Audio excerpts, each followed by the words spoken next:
কাশ্মীরে সন্ত্রাসবাদী জঙ্গি হামলায় নিহত ২৮। তার মধ্যেই কিন্তু একেবারে তোলপাড় গোটা দেশ। নড়ে চড়ে বসেছে কেন্দ্রীয় সরকার, কেন্দ্রীয় স্বরাষ্ট্র মন্ত্রক। পাকিস্তানের বিরুদ্ধে একাধিক কড়া পদক্ষেপ নিয়েছেন প্রধানমন্ত্রী নরেন্দ্র মোদী। তার মধ্যেই যখন সীমান্ত এলাকায় কড়া নজরদারি শুরু করে দিয়েছে সীমান্ত রক্ষায় বাহিনী গোটা দেশ জুড়ে, ঠিক সেই মুহূর্তে বাংলায় গ্রেপ্তার জঙ্গি সন্দেহে এক এই মুহূর্তের সবচেয়ে বড় খবর, বিএসএফ এর বড় সাফল্য।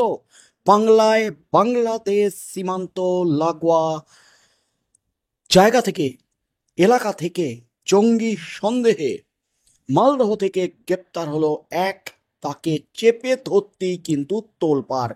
তার মধ্যেই আর এক খবর উঠে আসছে, আর একজনকে গ্রেপ্তার করা হয়েছে যিনি একজন জঙ্গি। তাকে দীর্ঘদিন তার ঠিকানা ছিল এই বাংলায়, তিনি দীর্ঘ সময় ধরে এই বাংলাতেই থেকেছেন, এমনই কিন্তু খবর উঠে আসছে। জঙ্গি সন্দেহে মালদহে ভারত বাংলাদেশ সীমান্ত থেকে ধৃত বাংলাদেশি। পশু পাচারে যুক্ত থাকার অভিযোগ থাকলেও ধৃত বাংলাদেশি জঙ্গি সংগঠন, বিশেষ করে আনসার উল্লাহ বাংলা টিমের সদস্য বলে অনুমান করা হচ্ছে। চলছে তদন্ত। ধৃতের নাম মোহাম্মদ সেলিম। লস্করি তৈবার বাংলাদেশের শাখা সংগঠন এই আনসার উল্লাহ বাংলা টিম মালদহের হবিবপুর থানার বৈদ্যপুর অঞ্চলের ভারত বাংলাদেশ সীমান্তবর্তী ৮৮ ব্যাটালিয়নের কেদারিপাড়া ক্যাম্পের জওয়ানদের হাতে ধরা পড়ল ওই যুবক।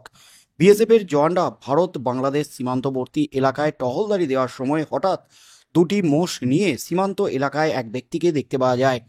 বিএসএফের সন্দেহ হতেই ওই ব্যক্তিকে আটক করা হয়, যদিও আটক করার আগে সে বাধা দেয়, হামলা চালিয়ে পালানোর চেষ্টা করে। বিএসএফ জওয়ানরা ওই ধৃত পাচারকারীর নাম জানতে পারে মোহাম্মদ সেলিম, বাড়ি বাংলাদেশের কাট্টাপাড়া, পরশা থানায়, নওগাঁ জেলায়। ওই যুবক শুধুমাত্র মোষ পাচারের উদ্দেশ্যে ভারত বাংলাদেশ সীমান্তে দেখা গিয়েছে এটা মানতে পারছেন না কেন্দ্রীয় গোয়েন্দারা। তবে বিএসএফের জওয়ানরা একটি ধারালো অস্ত্র, দুটি মোষ উদ্ধার করেছে। টানা জিজ্ঞাসাবাদ চালানো হচ্ছে, কিছু নথি উদ্ধার হয়েছে। জিজ্ঞাসাবাদের পরে হবিবপুর থানার পুলিশের হাতে তুলে দেওয়া হয়। ইতিমধ্যেই হবিবপুর থানার পুলিশ ও বিএসএফ এর তরফ থেকে যৌথভাবে তদন্ত শুরু করা হয়েছে। সীমান্তে কী উদ্দেশ্যে ওই যুবক বাংলাদেশ থেকে এসেছিল তা খতিয়ে দেখা হচ্ছে। ভারতেও যেমন কাশ্মীরে যে নাশকতা ঘটেছে, হিন্দু নিধন যজ্ঞ শুরু হয়েছে, তেমনই কি বাংলাতেও এই ধরনের নাশকতার ছক করেছিল এই বাংলাদেশি জঙ্গি যুবক? এমনই কিন্তু প্রশ্ন উঠে গেছে এই মুহূর্তে। তদন্ত চালাচ্ছে বিএসএফ এবং রাজ্য পুলিশ আধিকারিকরা। এই যুবকের ধরা পড়ার পরপরই কিন্তু রীতিমতো হইচই পড়ে গেছে এই রাজ্যেও। তার মধ্যেই কাশ্মীরে, বিশেষ করে পেহেলগাঁওয়ে যে ঘটনা ঘটেছে, সেই ঘটনায় ২৮ জন নিহত, ২৮ জনকে হত্যা করা হয়েছে। এই ঘটনার সাথে যে ৫ জঙ্গি যুক্ত, তাদের মধ্যে ২ কাশ্মীরি এবং বাকি ৩ জন পাকিস্তানি, এমনকি চিহ্নিত করেছে ভারতীয় গোয়েন্দা বিভাগ এনআইএ। তার মধ্যেই কিন্তু দেশদ্রোহী নওশাদ, যাকে গ্রেপ্তার করা হয়েছে কাশ্মীরে জঙ্গি হামলার পর বেফাঁস মন্তব্য করে তিনি পোস্ট করেছিলেন, যাকে গ্রেপ্তার করা হয়েছে ঝাড়খণ্ড থেকে। তিনি দীর্ঘদিন ছিলেন এই বাংলায়, এমনই কিন্তু খবর উঠে আসছে।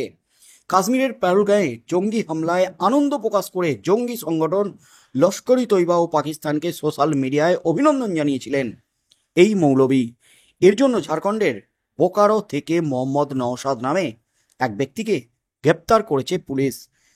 বুধবার বলিডিহ থানার এলাকায় মকদুমপুর মিল্লাতন গড়ের একটি বাড়ি থেকে তাকে গ্রেপ্তার করা হয়। তার বিরুদ্ধে দেশদ্রোহিতার অভিযোগে এফআইআর দায়ের করা হয়েছে। রাঁচির সুখদেবনগর থানাতেও একটা মামলা দায়ের করা হয়েছে। রাঁচি পুলিশও তাকে জিজ্ঞাসাবাদের জন্য হেফাজতে নিয়েছে।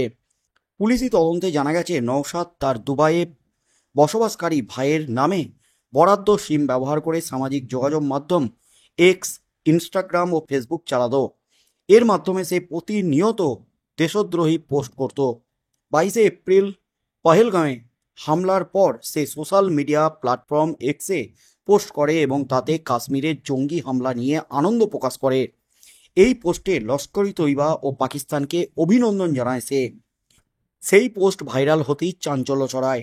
বিষয়টি পুলিশ সদর দপ্তর থেকে বোকারোর এসপির কাছে পৌঁছায়।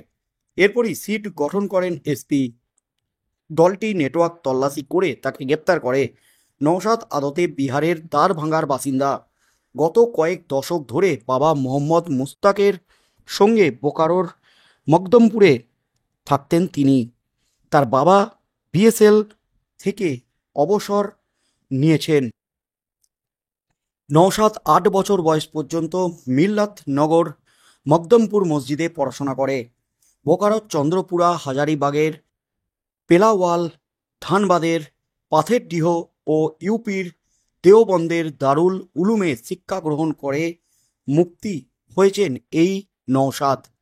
এরপর সে নাকি দীর্ঘদিন পশ্চিমবঙ্গও ছিল। জানা গেছে বোকারো থেকে গ্রেপ্তার হওয়ার পর ঝাড়খণ্ড এসটিএফ নওশাদকে জিজ্ঞাসাবাদ করছে। পাটনা গান্ধী ময়দানে ধারাবাহিক বিস্ফোরণের ঘটনায় নওশাদের যোগসূত্র খতিয়ে দেখছে পুলিশ ও এটিএস। পাটনা বিস্ফোরণের ঘটনায় তাকে জিজ্ঞাসাবাদ করা হচ্ছে। পাটনা বিস্ফোরণের মাস্টার মাইন্ড তেহসিন বিহারের সমস্তিপুরের বাসিন্দা। সে বিস্ফোরণের আগে ও পরে বোকারো শহরে বসবাস করত। ঝাড়খণ্ডের ডিজিপি অনুরাগ গুপ্তা জানিয়েছেন, দেশদ্রোহিতার মতো গুরুতর মামলায় ধৃত নওশাদের বিষয়ে সম্পূর্ণ তথ্য গ্রহণ করা হচ্ছে।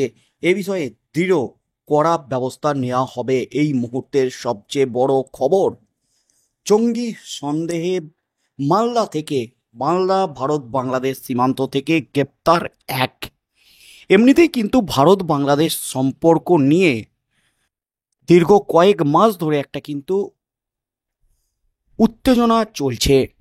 কারণ শেখ হাসিনা ইস্তফা দিয়ে ভারতে পালিয়ে আসার পর থেকেই এবং ভারতে আশ্রয় নেওয়ার পর থেকেই বাংলাদেশিদের রোষের মুখে গোটা ভারতবর্ষ।